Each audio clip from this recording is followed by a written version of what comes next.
Welcome to Weather Hype. Today we are going to be talking about global patterns, high and low pressure, and frontal types. Yeah, so today it was a generally nice day, 63 degrees Fahrenheit in Las Vegas, Nevada, and 17 degrees Celsius. It's a little cloudy outside, but today we're just going to talk to you about how weather works and how it's going to just Stuff. Yeah. We'd also like to thank our sponsors, Weather Hype and MeteoEarth.com, for sponsoring this podcast. And would you like to add anything? Yeah, I think this is pretty cool. So let's go into this. Yeah. So, my name is Lucas Hamilton. I'm a professional meteorologist doing weather stuff now. How about you? Introduce yourselves. I am a ex-astronaut. I like to fly to the moon, you know what I'm saying? And it's a really fun thing to appreciate the lovely weather that I have in this extremely hot state at times. But Yeah, and I am just like, your average 12-year-old. But these are my older friends, They're my older friends, and they're doing pretty good jobs, I think. I want to grow up just like them. Okay, so cool. Let's start off here. So we each bought ourselves new Lamborghinis, so we're flexing. But yeah, we're let's sitting start in off- our Lambo, if you're not saying. Not saying. So let's start off with global patterns here. What are global patterns? So global patterns are basically... What are global patterns? It's okay, little 12-year-old. We just gotta. I haven't learned about this yet. I think you guys are professionals. Okay, we'll talk about this. Global patterns are, we don't have a perfect estimation of it because this is our first time doing a podcast, but it's mostly kind of the way the wind moves around the world and how it affects I think local my teacher temperature. said something about the atmospheric pressure around the Earth and how the Earth's pressure affects like our temperature, our local weathers. That's basically that stuff. What about you? Global patterns are just how the air moves around, a lot doing with how the air moves around the globe and has a lot to do with high to low pressure. And I think that puts us in our new topic on high to low pressure. Yeah. So why don't we have our little 12-year-old here tell us about high low pressure? But I don't need to interrupt. But so thanks to MeteoEarth.com, you were able to provide us this beautiful image here of the Earth, telling us the temperature and everything you need to know about high pressure. So currently in Las Vegas, we are experiencing. Can you zoom in, please? Yes, I get to zoom You zoomed out all the way. Okay, so currently in Las Vegas, our pressure is not too bad. It's more in the middle, not really high or low pressure. Yeah. It's more of a low pressure day. But Yeah, more of a low pressure day. Yeah. But it's kind of closer to high pressure, actually.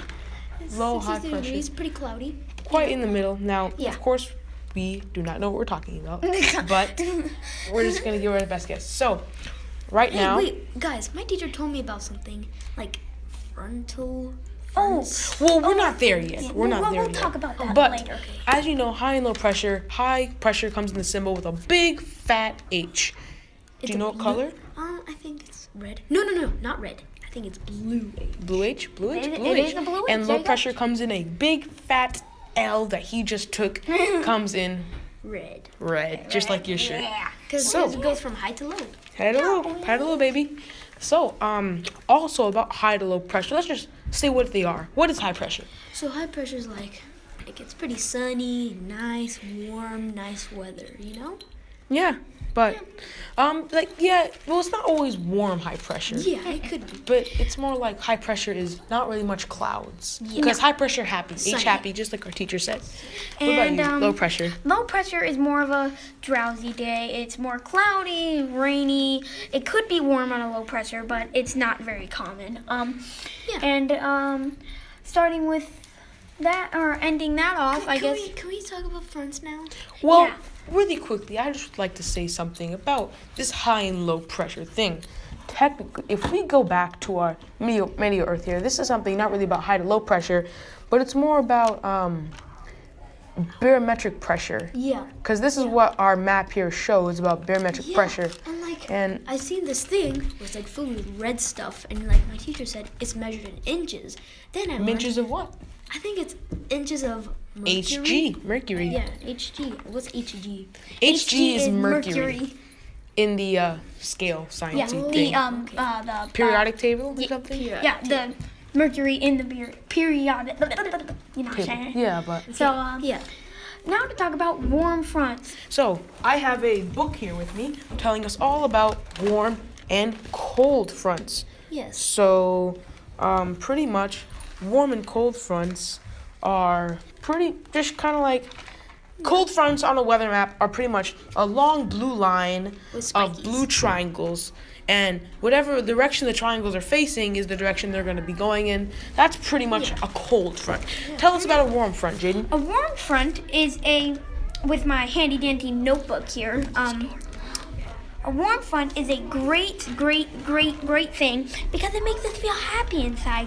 That's not true, but warm fronts are great, and warm fronts do move towards in the air, and they help us do a lot of things that we can do, like fly kites and do a lot of other stuff. And we're not done just yet, but warm fronts are also what they look like is Wait, pretty hold much. on. Guys, can you be quiet, son, please? Yeah, you But- suck at this, kid. But warm fronts are kind of like red lines with big lumpy camel bumpies. So On yeah, your back. let's talk about a stationary front. What is a stationary front? A stationary front is both at the same time. It's like the line where heat cools, but cold rises. You know what I'm saying? So or not cold rises, cold heats. So it's a pretty great thing. And, It's pretty much a stationary yeah. front is where neither of the cold or hot front is able to replace each other on a weather map, which is shown by the big red camel bumps and the cold spikes. Yeah.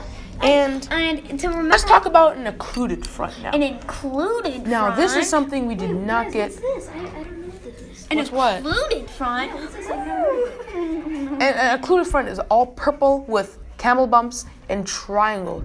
And a occluded front is formed during the process of when a cold front overtakes a warm front. When it Yeah. occurs, the warm air is separated, which makes it occluded. So, And more Curly- on warm fronts. A warm front is defined as a transition zone where warm air masses is replacing a cold air mass. Warm fronts generally move from southwest to northeast, and the air behind a warm front is warmer and more moist than the air ahead of it. oh, and we forgot to mention. That's cool. The fronts here, we're going to talk about directions they go in. So, do you guys know what directions these fronts I go think in? I do. What? I need to talk. Just hurry up. So I think so the cold fronts, they are like the cooler air masses, they come from like north, northwest, and west. That And is incorrect. That is correct. from- That is correct. That That's is correct. Wait, did you colder say ones- warm or cold?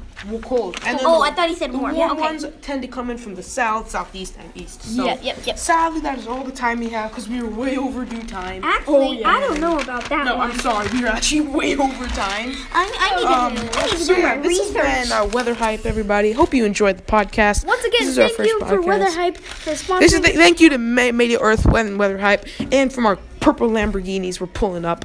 And yeah, yeah, thank inside you my for $7 listening. million mansion. Yeah.